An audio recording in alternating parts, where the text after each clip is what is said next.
Today we are talking about slope. We're going to give more of a precise definition of slope and the ways that you can represent slope in a few examples. So the definition of slope is the change in y values divided by the change in x values. Remember that the word change in math means to subtract or to find the difference. You can also represent this by doing a triangle, which represents change. So the change of y divided by your change in x values.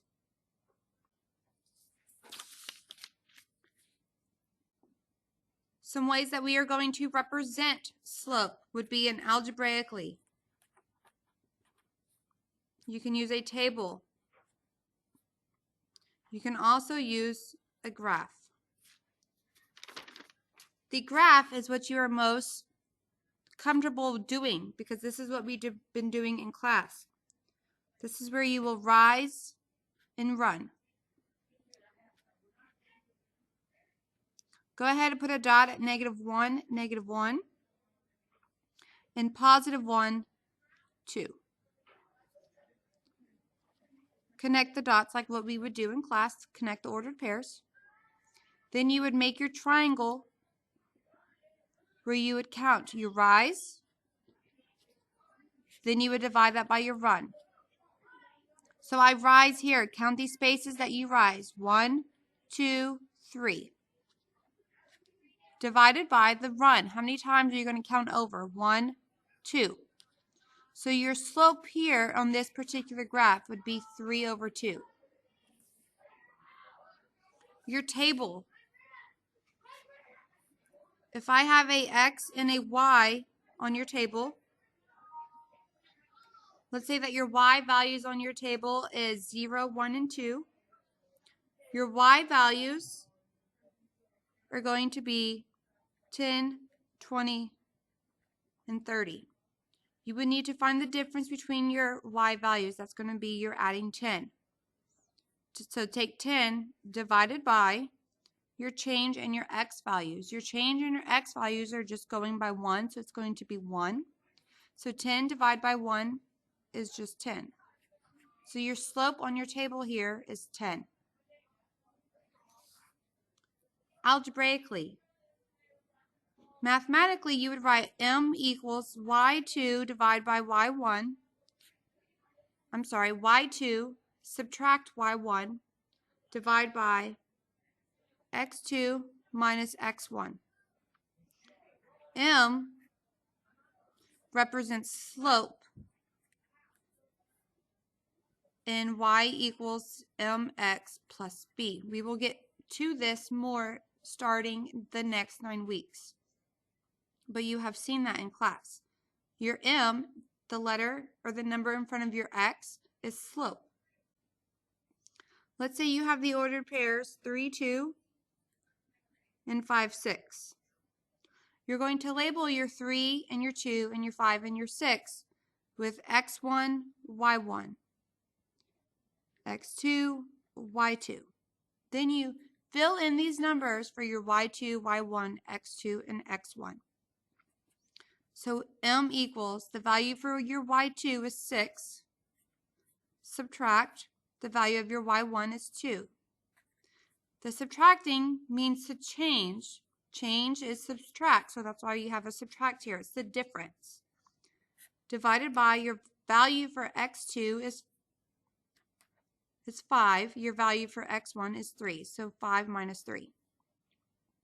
Now you just work this out. 6 minus 2 is 4 divided by 5 minus 3, which is 2. You always reduce if you can. So your slope in this particular problem or example would be 2. 4 divided by 2 is 2. Go ahead and draw these graphs, these coordinate planes on your paper. One example is a positive slope. Positive slope means that the line that's graphed is going upward. It's positive. If it is a negative slope, your graph line will be going in a downward direction. If I have no slope, that means it's going to be horizontal. This would be no slope. It's like if you're resting or you're at lunch whenever we are interpreting the distance graphs. The last example of a slope would be an undefined slope, which means that it's going to go straight up and down. Undefined slope. It's a vertical line. In class, we are going to explain the difference between a representation of a concept and an example. So this part will be done in class. On the back of your paper, in order to receive credit, you need to 1, complete your Cornell notes off of this page. Remember, on the left-hand column, you can have vocab words. You can have graphs. You can have examples. You can write higher order thinking questions. Those would be your hot questions. Anything that sticks out or that's a bold or like an aha moment for when you took these notes.